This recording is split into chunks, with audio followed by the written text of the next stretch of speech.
Hello, this is Cheryl Willis over at eXp Realty coming at you with September 2024 monthly market update. So let's talk about, first of all, what's going on across the country that no one has any control over, doesn't matter where you're at.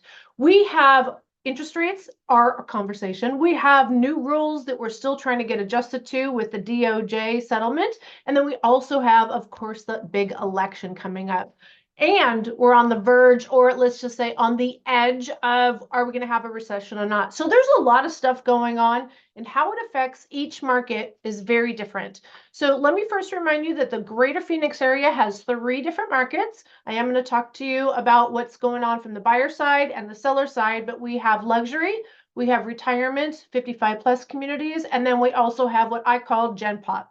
So let's first talk about interest rates and what's going on. Interest rates, in short, have already started to tick down with the anticipation of the Feds cutting their rate at least a quarter, if not a half, before the end of the year. In fact, I'm shooting this video before the Feds come out with the number, but here's the reality of it. Just because the Feds reduce their rate doesn't mean it's going to translate into lower interest rates. The interest rates have already started to take that little bit of a dip, again, with the anticipation. So here's a better way to think of it. It's a lot like gasoline. So think about it. When gasoline goes up, it shoots up like that. And when it comes back down, it's a very slow dip. And that's the way it's going to be for interest rates. So what decline we've already seen over the last 30 days is probably the gist of what we're going to see, just more of the same. As much as interest rates stay, they don't really stay the same. But if you're waiting for a big decline to happen before the end of the year, it's not going to happen. I don't anticipate that we're going to see conventional loans below 6% before the end of the year. But today, all government loans, so that would be FHA, VA, and one seldom spoke about in USDA because it's not really applicable in Maricopa County, all of those are already right now in the 5s. Now, with the cooperation of the sellers, we're able to get almost every buyer in the 5s now by doing rate buy downs. And there's several different loan programs out there for people that are interested in running some numbers. Now, the second thing is that's really affecting the market, at least in my opinion, I think there's still a lot of uncertainty and bad information about who pays for a buyer agent commission. I'll be honest with you, being that we specialize in relocation and the majority of our clients are coming in from out of town and are expecting a different level of service than someone just opening the door. There's so much more that comes with relocation. We have no problem locking in that buyer broker employment exclusive agreement. Did I say it right? BBEEA. I think it's buyer broker exclusive employment agreement. Anyways, and we have had sellers 100% through the month of August and so far in September be paying the buyer broker fee. So again, some of that information that's out there, and maybe it's a little misunderstood, got to give us a call if you are thinking about buying, and that is what's holding you from moving forward. I think more time is going to be needed for the real information to get out.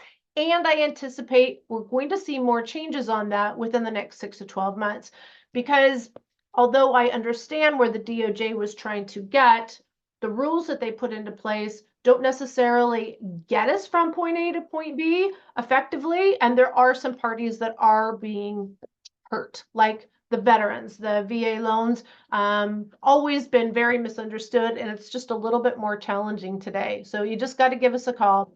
The third thing is elections. I'll tell you, everybody in September of any election year has always said, I'm going to wait until after the election. But then they say, I'm going to wait until after the beginning of the year. And then they say, I'm going to wait. People that are going to wait are going to continue to look for reasons to wait. What typically happens with election years? Not a whole lot. It's not really which party wins. It's more about the policies and how things are going to change.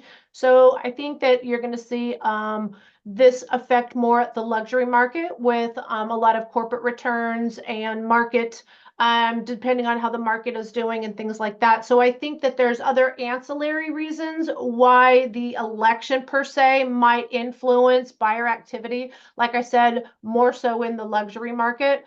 and probably in the retirement, because they also obviously have fixed incomes and a lot of investments that they're really hoping that are going to be steady. Now let's talk about the possibility of a recession and how does that affect real estate? A lot of people ask the question, or I guess I hate to say this, in some cases are saying, I hope there's a recession so the prices go down. Unfortunately, I hate to be the bearer of bad news, but a recession is good for real estate for two reasons. Not only have 7 out of the last 8 recessions seen home values increase, but we also have seen interest rates go down even further to help stimulate the economy back again and to get the spending back out there. So when you have lower interest rates, you have more buyers. When you have more demand and the same supply, you're going to see a seller's market again. I don't think it's going to be crazy like it was last time. I don't think they would lower them that fast anyways. Needless to say, if there is a recession, the good thing is that the interest rates will go down. And remember what I said in past videos, 1% on your interest rate, your mortgage rate, equals about 10% of the purchase price. So you can kind of use that in reverse today. Would you rather get the seller to buy down 1%? Or would you, let's say on a $500,000 purchase, that 1% lower would be a lower monthly payment than $50,000 off the purchase price?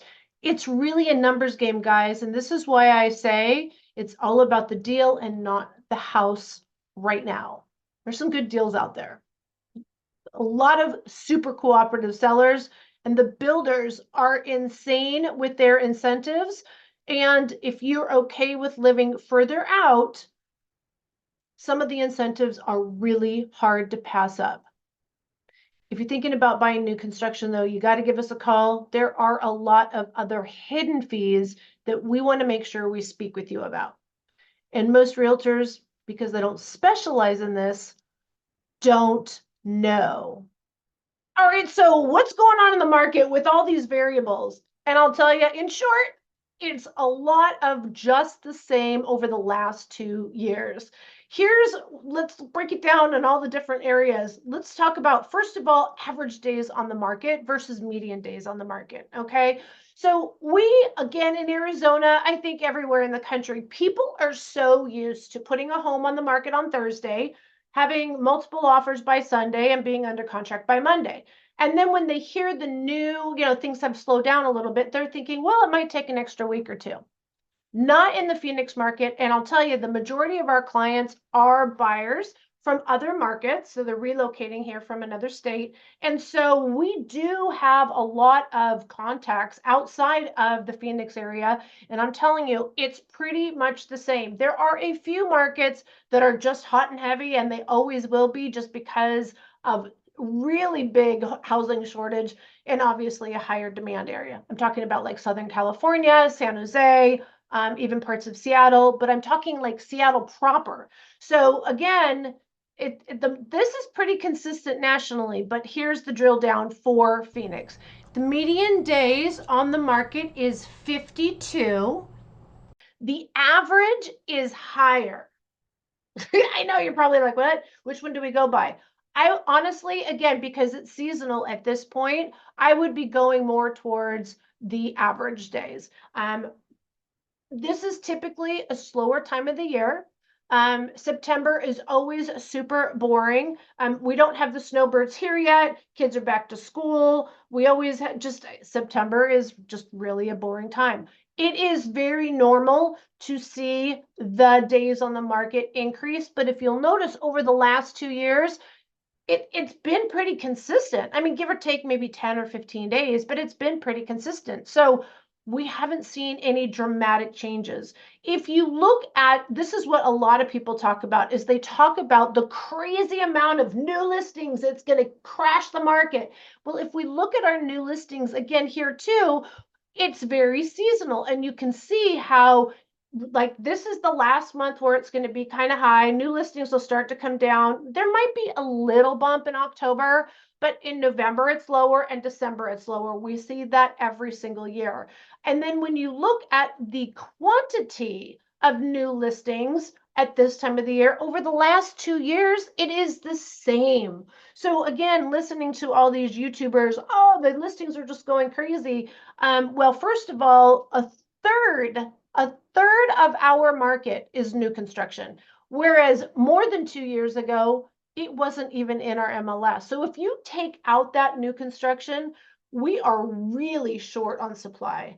Now, if you look at the sold numbers, this is actually where, when they talk about, and even I've talked about it, when we talk about the market being slow, we aren't seeing the same volume that we normally do. And that's why, too, we have seen a lot, literally thousands of realtors get out of the business. And especially with the new NAR rules, we're going to see a lot of the part-timers and, Uber drivers, also realtors, etc.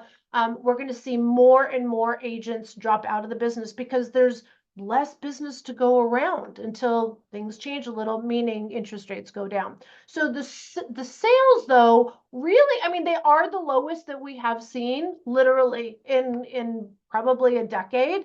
But again, that's just volume. That doesn't mean price. Let's look at the average sales price and the median sales price and show you what's going on. You can see a little bit more of an uplift on the average. See how it's moving a little bit more than the median, but this tells you the same thing. Now, if you're a first-time home buyer, I would recommend that you pay attention more towards the median number. First-time home buyer, we're talking 3-bedroom, 2-bath, 2-car garage, nothing large, maybe 12 to 1,400 square feet, and a starter home, meaning either in the older areas, especially with no HOA, which, by the way, if you're an investor, that's where I would be going, by the way. Needless to say, first-time home buyers, or if you're willing to make that commute out from the new construction. But again, as I mentioned previously in this video, there's a lot of hidden costs living out in the suburbs. So you got to give us a call so we can have the conversation, because it's not just about the house price. Don't forget, everything's going up, guys. I'm not just talking about gasoline. Yeah, it's gone down a little bit over the last couple of weeks, and we'll probably see a nice reprieve until after the election. But gas price, anyways, you got to give us a call. I don't want to give away all our little tips and secrets for our clients, etc. So again, average sales price, though, as you can see, give or take $5,000, $10,000, it's been pretty consistent over the last 2 years. The word to the wise, this is what I tell people.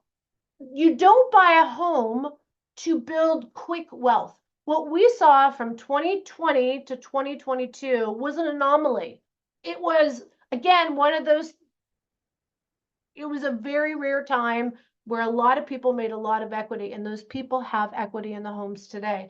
Now that interest rates are starting to come down a little bit, they're starting to refi. So we've seen an increase in refis. 5s and 6s are the new norm, guys. So for those of you who've been kind of waiting to see where the market goes, here's the thing. Real estate, just as a whole, there's so many variables, as you can see, that leads to values and where the market is going to go. When you look long-term at a city, when you look at the infrastructure, what kind of improvements are they making in freeways? Where are these new neighborhoods going in? Why are they going out there? What employment is going to those areas? What other type of ancillary services like retail and commercial and even fire services and things like that? It's a much bigger picture when you see a city being created. This city is very different than literally any other large metropolitan area. We are still growing, creating what will be Phoenix metropolitan area. The next 20 years in the greater Phoenix area is going to blow you away. If you're thinking about getting into an area, here's my recommendation, and I know it's so hard for so many of you, is buy close in, do not keep going out. I know everyone is drawn to new construction. The idea of not having to put any maintenance in the home, That they say that's appealing, but I'll tell you this. As we see the city growing out further and further and further, we're going to see more of a demand of people coming back in. If you think of all the other larger cities, any of them, the density that they have in their core is 10 plus times what we have here in the Phoenix area. Over the next 20 years, that will start happening in areas like Phoenix, the city of Phoenix, Tempe, parts of Mesa, Chandler, where it's high demand. That's where the employment is, and there's no HOAs in many of these communities. That is where my hot tip is if you're thinking about investing in the greater Phoenix area. All right, so final message for homeowners versus sellers. Homeowners, if you are interested in watching your property value, you're going to drive yourself crazy, just to let you know, because it's just going to be a lot of this. And the market is going to come back. It always does. It all will depend on real estate. But if you are not automatically receiving either my monthly market updates on your zip code, and then I also have another one called My Home IQ that I can send that to you on a monthly basis. Also, all kinds of information on your property. If you're thinking of selling your home, even in the next year or two, here is my recommendation. Start putting money into your home. The buyers out there today, and it will still be around in a year. Markets don't change that quickly. You're going to want to make sure you have excellent curb appeal. Your home is going to need to be super clean. Don't ignore little tiny fixes that you can fix as you're discovering them. Things like latches on your gate, or if you see a window starting to fog up, or if you have a faucet that needs to be exchanged because it's starting to show rust or water or it's dripping or whatever. Take care of your home as you're living in it. It is the largest investment that you have ever made, and it will come back in a positive return if you take care of it.